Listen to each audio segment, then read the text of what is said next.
What are your homeschool plans during the summer? Will you continue studying by following a plan? Will you take the summer off from learning? Or will you combine the two? So this will be a slightly more personal post. Since we're making the switch from elementary to middle school, we will have a longer break this summer, but we will still keep some learning peppered throughout. In this video, you'll find out about our plans for academic learning through the summer, 10 summer learning activities you can do, how we combine learning and fun, and what our favorite resources are. So stay tuned!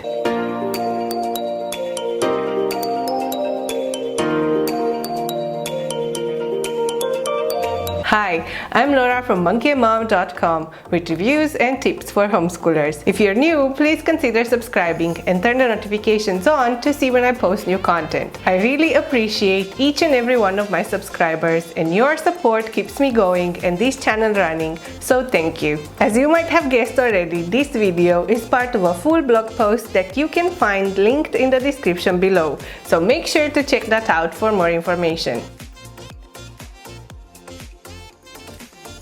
I know a lot of families take time off from studies during the summer, but there are those of us that do year-round homeschooling, taking short breaks when we need to. That's why we will continue studying during the summer, but at a more relaxed pace and from interesting materials we couldn't cover during our school year. I'm also making use of the many free trials and offers from the Homeschool Buyers Club this summer to review work, study new things we never have time for otherwise, and just have fun learning. All links will be down in the description or in my blog post. There are several reasons for continuing homeschooling during the summer. A few of them are pending work completion.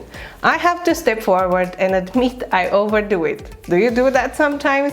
I'm guilty of picking at least 2 sets of curricula per subject. I know it's not okay, and I still do it year after year. In the end, I end up doing only what I decided we will do as the main curriculum and chucking the rest in a corner. The good news is that after we are done with the well-planned and scheduled curricula, for the summer, we pull out our extras. Only this time, there is no fixed schedule, no deadlines, and no pressure to finish it all. Summer is also the perfect time to spend more days on those difficult math problems that kids didn't get, or on revising multiplication and division tables in fun ways, or even brushing on their phonics or reading skills. Consistency with a schedule. The biggest issue I have when taking breaks is that we lose the sense of a schedule, and getting back on track is difficult for both of us. My solution is to keep a consistent schedule year-round.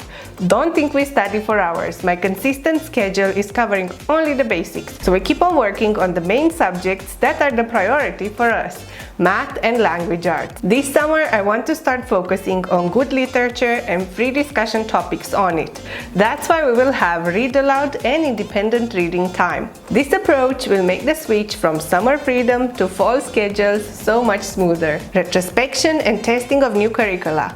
Because this year's summer break is pretty long for us, about 4 months, I decided it's a perfect time to think in retrospect about what worked and what didn't. I also have plenty of time to get trials of the programs I might want to use over the next year and test them out. That's why I'm making use of the Homeschool Buyers Club offers, free trials, and gifts. Time to dive deeper into interests. We never have enough time to tackle everything M wants to do during the school year. There's just too much math to finish. The test for vocabulary is perpetually postponed, and I just don't have the energy for anything else. But summer is the perfect time to pull out those experiment boxes and get experimenting, and finally has time to do exactly what he wants to for science. And now's the perfect time to study and explore the natural world as well. I started by creating a summer homeschooling learning box of academic things I'd like done over the summer. If we manage to do them all, great. If not, there is nothing pressing about it, so I will let it slide. You will see most of them are around M's interests, but I managed to slip in some math, writing, and vocabulary. And don't forget the games and fun activities. What I planned to do was skip around and just do the parts that seem more challenging in a relaxed way, with no time pressure and no special requirements. So far, it's working great. So here are a few of the items included in this box. The links to all the products are in my blog post. molecules, pencil and paper games, creative writing handbook, focus on middle school physics, the disappearing spoon, Beast Academy puzzles, the circulation of the blood, Wordsmith Apprentice, vocabulary from classical roots, our male chemistry subscription boxes, Immune.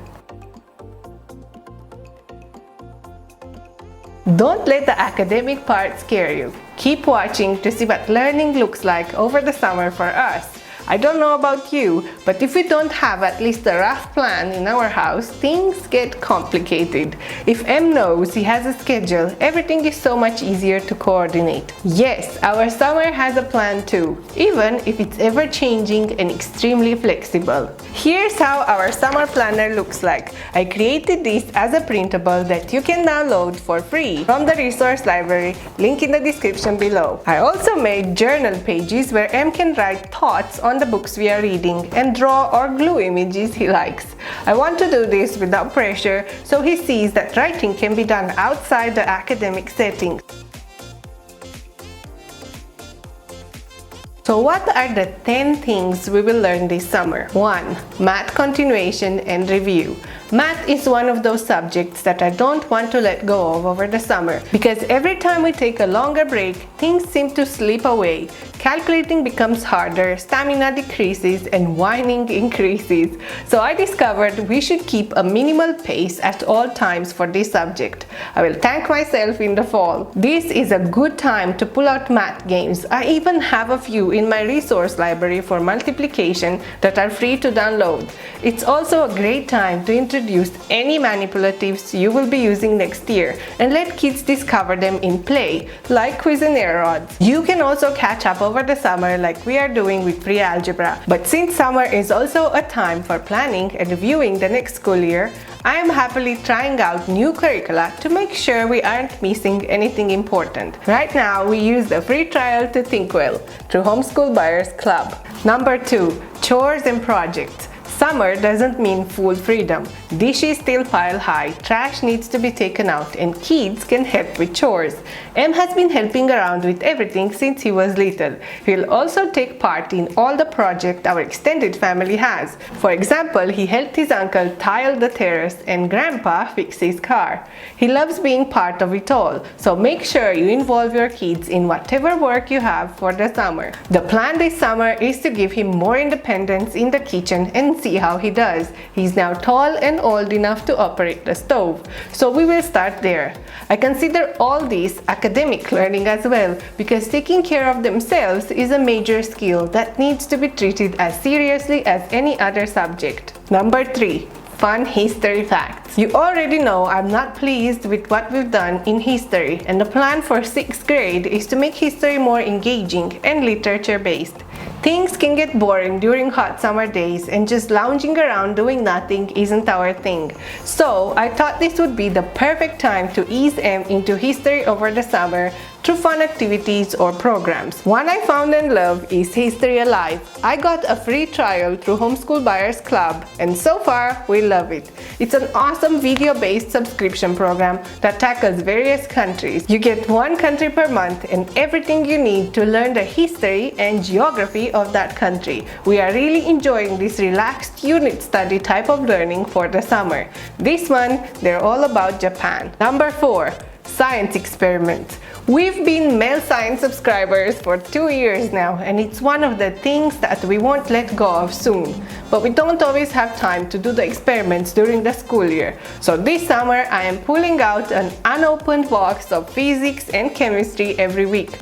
M is so excited he's finally experimenting, and I get to do some work while he's happily engaged. He spent lots of hours playing with his vacuum chamber or finding out how aerodynamics works. The latest experiment was about sound and how it's transmitted, so he tried out different frequencies to see how vibrations change in length. These boxes are a fun, interactive way of learning science and becoming curious about the subject. Number 5. Money management. One of the things I've been planning to teach M is money management as a subject. We don't have enough time to tackle it during the school year, but now is the perfect time to do it. He already has his own card, so he is slowly learning to manage his own expenses because we operate it together.